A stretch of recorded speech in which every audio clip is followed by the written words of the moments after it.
সুপ্রিয় দর্শক, আসসালামু আলাইকুম। শীতের মৌসুমে কিন্তু পিঠাপুলির উৎসব কিন্তু লেগেই আছে। আর শীতের মৌসুমে পিঠা কিন্তু আমাদের বাঙালিদের কিন্তু অত্যন্ত জনপ্রিয়। তো আজকে আমার রেসিপি তেলের পিঠা। আর তেলের পিঠা বানানো যে এতটা যে সহজ, যারা কখনো পিঠা তৈরি করতে পারেন না তারা এই ভিডিওটি দেখলে নিমিষেই তেলের পিঠা বা যে কোনো পিঠা তৈরি করতে পারবেন। তো আশা করছি ভিডিওটা আপনাদের কাছে ভালো লাগবে। আর সাথে অবশ্যই আমি সব ধরনের টিপস অ্যান্ড ট্রিক্স শেয়ার করেছি। তেলের পিঠার জন্য এখানে আমি 2 কাপ শুকনো চালের গুঁড়ো নিয়েছি। আর শুকনো চালের গুঁড়ো বা ভেজা চাল দুটোই আপনারা নিতে পারেন। 2 কাপ এখানে নিয়েছি। আর সেই সাথে এখানে হাফ কাপ এখানে ময়দা অ্যাড করে দিলাম। যদি 3 কাপ যদি চাল আপনারা অ্যাড করেন চালের গুঁড়া, তাহলে এখানে 1 কাপ এখানে ময়দা অ্যাড করবেন। সেই সাথে এখানে স্বাদ মতো আমি একটু লবণ দিয়ে দিলাম, হাফ চামচ এখানে আমি লবণ অ্যাড করলাম। লবণটা অ্যাড করার পর সব কিছু ভালোভাবে মিক্সড করে নিতে হবে। মিক্সড করে নেওয়ার পর আমি গুড়টা আগেই আমি জাল করে রেখেছিলাম। এটা আমি খেজুরের গুড় দিয়ে করেছি, আপনারা চাইলে অন্য কোষারের গুড় দিয়েও করতে পারেন, কিন্তু খেজুরের গুড় দিয়ে যে কোনো পিঠা করলেই সেই পিঠাটা বেশি সুস্বাদু হয় খেতে।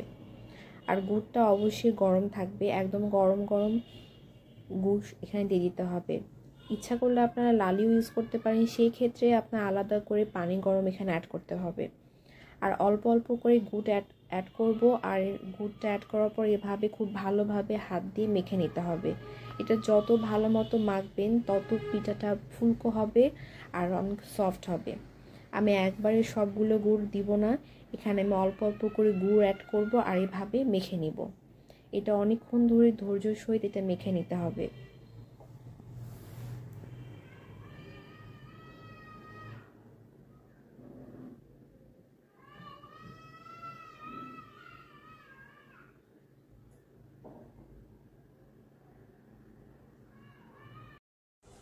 খুব সুন্দর একটা এরকম একটা স্মুথ থিকনেসের একটা ব্যাটার তৈরি করে নিতে হবে। আর ব্যাটারের থিকনেসটা কীরকম হবে সেটা আমি আপনাদেরকে দেখিয়ে দিচ্ছি। জাস্ট এরকম একটা থিকনেস হবে, এর থেকে বেশি ঘন হলে কিন্তু পিঠাটা ফুলকো হবে না।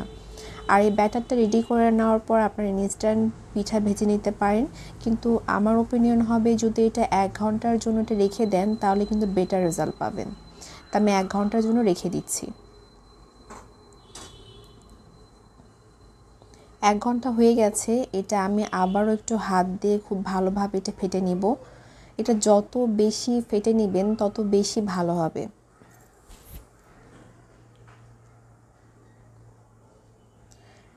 এখন একটা চামচের সাহায্যে আমি আপনাদেরকে পুরোভাবে দেখিয়ে দিচ্ছি। আর চামচের সাহায্যে আমি এখন একটু ফেটে নিচ্ছি।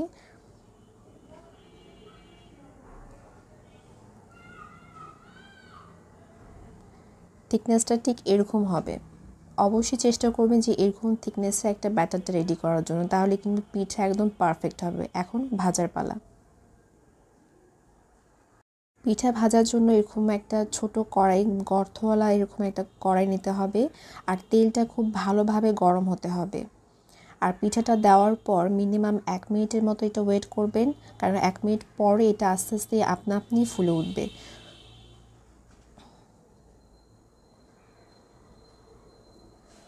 আরেকটা কথা বলে রাখি, যদি প্রথম পিঠা অনেক সময় হতে চায় না, প্রথম পিঠা যে না হওয়াটা এটা স্বাভাবিক, এতে কিন্তু মন খারাপ করার কোনো কারণ নেই। অনেক সময় দেখা যায় অনেকেই প্রথম পিঠা হতে চায় না, তখন মন খারাপ করে যে পিঠা আমি করতে পারি না, এরকম এরকম ভাবার কোনো কারণ নেই, কারণ প্রথম পিঠা নষ্ট হবে এটা স্বাভাবিক। আর পিঠার সব কিছু মেজারমেন্ট যদি ঠিক থাকে তাহলে আপনার পিঠা হতে বাধ্য। আর পিঠাটা যখন ফুলে উঠবে তখন একটু তেলটা উপরে ছিটিয়ে দিতে হবে। আর যখন পিঠাটা যখন উল্টিয়ে দিবেন তখন অবশ্যই সাবধানতা বজায় রাখবেন, কারণ তেল যেন গায়ে ছিটে না আসে, তখন একটা অ্যাক্সিডেন্ট হতে পারে। আর তেল পিঠার সময় কিন্তু তেলের পরিমাণটা একটু বেশি দিতে হয়। আর সবগুলো পিঠাই এভাবে 4-5টা উল্টিয়ে পাল্টে যখন এরকম একটা যখন সুন্দর একটা কালার চলে আসবে তখন সবগুলো পিঠাই আমি উঠিয়ে নিব।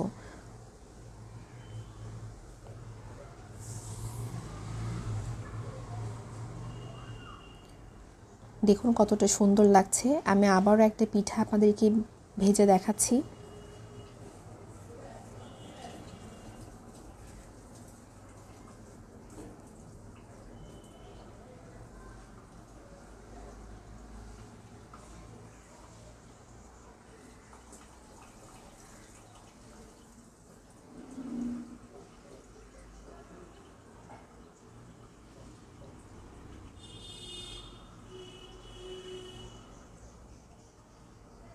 দেখুন কতটা ফুলকো ফুলকো হয়ে উঠেছে।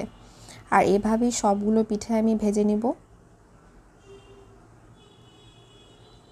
সুপ্রিয় দর্শক, তেলের পিঠা একদমই কমপ্লিট। সবগুলো পিঠা আমি এভাবে ভেজে নিয়েছি আর কতটা সফট হয়েছে আমি আপনাদেরকে দেখিয়ে দিয়েছি।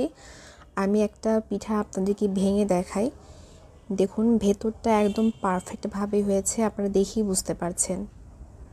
তো যারা একদম পিঠা করতে পারেন না তারা এই রেসিপিটা ফলো করে কিন্তু খুব সহজেই খুব সুন্দর পিঠা তৈরি করতে পারবেন। তো আশা করছি তেলের পিঠা রেসিপিটা আপনাদের কাছে ভালো লেগেছে। আর ভালো লাগলে অবশ্যই লাইক করবেন, শেয়ার করবেন, কমেন্ট করবেন আর চ্যানেলটি সাবস্ক্রাইব করে নিয়মিত আমাদের চ্যানেলের সাথেই থাকবেন। আর যারা ফেসবুক পেজ থেকে দেখছেন তারা অবশ্যই লাইক আর ফলো দিয়ে রাখবেন। তো দেখা হবে নেক্সট কোনো ভিডিওতে নতুন কোনো রেসিপি নিয়ে। আল্লাহ হাফেজ।